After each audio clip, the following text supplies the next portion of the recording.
வணக்கம் நண்பர்களே. நான் ஆல்ரெடி சொல்லியிருந்த மாதிரி கோழியை பத்தி வீடியோ போறதா சொல்லியிருந்தேன். இன்னைக்கான வீடியோல வந்து நான் என்ன தப்பு பண்ணேன், அதனால என்னென்ன அனுபவிச்சேன்றதை சொல்றேன். அதுக்கப்புறம் அடுத்த வீடியோல நாளைக்கு வர வீடியோல வந்து அதுக்கு நான் சொல்யூஷன் என்ன பண்ணேன், எதை மாற்றனால இப்ப எனக்கு கொஞ்சம் நல்லா போயிட்டு இருக்கிறத சொல்ல போறேன்.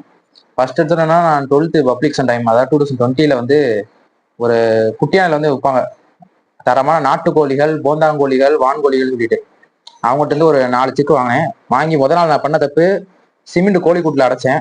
அதான் நான் பெரிய பண்ண தப்பு. அந்த தப்புல என்ன ஆயிடுச்சுன்னா, அந்த வெயில் ஹீட்ல வந்து ஒண்ணு உள்ளே செத்துருச்சு. அது எங்க அப்பா சொல்லிட்டாங்க, மூணை வெளியே விட்டுரு, வந்தா வரட்டும், இல்லைன்னா காக்கா தூக்கிட்டு போட்டுன்னு சொல்லிட்டாங்க. அதோட மூணை வெளியே விட்டேன். அது எப்படி வளர்ந்து மூணுமே நல்லா இருந்துச்சு. ஏன்னா அது ஒரு மாசத்துக்குனால அது காக்கா தூக்காது அப்படின்றது அப்பதான் புரிஞ்சு. ஒரு நல்லா வளர்ந்துச்சுக்கு தான் இவ்வளவு பெருசு இருக்கும். அதுக்கப்புறம் அதை பார்த்துட்டு மறுபடியும் குட்டியானில் வந்தாங்க கொரோனா அந்த லாக்டவுன் போற நேரத்துல. அப்போ ஒரு 7 வாங்கி விட்டேன். அதுல 2 காணாம போயிருச்சு, மீதியெல்லாம் வளர்ந்து முட்டை போட ஆரம்பிச்சு.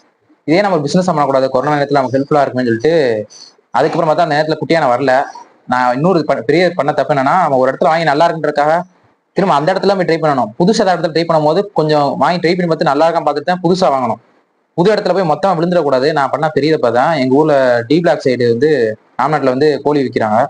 அவங்களே மொத்தமா 50 குஞ்சு எடுத்தேன். நாட்டு கோழி போது அவங்களே கலந்து வாங்கினேன். வாங்கிட்டு வந்து ஒரு வாரம் தான் எல்லாமே செத்து போச்சு. கூடு வேற அடிச்சிருந்தேன். கூடு காசு எல்லாம் தெண்டோம். எப்படியும் எனக்கு 5000 ரூபாய் கோழி குஞ்சுல இருந்து நஷ்டமாயிருச்சு. பிளஸ் வந்து கூடு வந்து 8000 ரூபாய். அங்கிட்ட ஒரு கொஞ்ச நாளைக்கு வேற வேற கோழி வாங்கி ட்ரை பண்ண எல்லாம் செத்துக்கிட்டே தான் இருந்துச்சு. அதுக்கப்புறம் அந்த கூடையும் வித்தாச்சு. சரி இந்த மாதிரி கோழியை வளர்க்க வேணாம்னு சொல்லி இருந்த 1 2 வித்தாச்சு.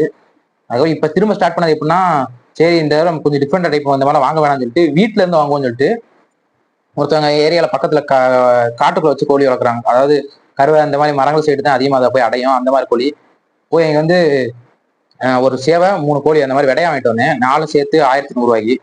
அதுல இருந்து நான் ஹேச்சிங் வச்சு வச்சு எடுத்திருக்கேன். இப்ப ஒரு நல்லா போயிட்டு இருக்கு. இதுலயுமே நிறைய நஷ்டம் இருக்கு. எடுத்தோன்னே கோழி திறந்து விட்டக்கூடாது. நிறைய பேர் நினைப்பாங்க, வர்றது வரட்டும், போறது போட்டும், காக்கா தூக்கிட்டு போட்டுன்னு சொல்லிட்டு மொத்தமா முதல் நாள் திறந்து விட்டுருவாங்க.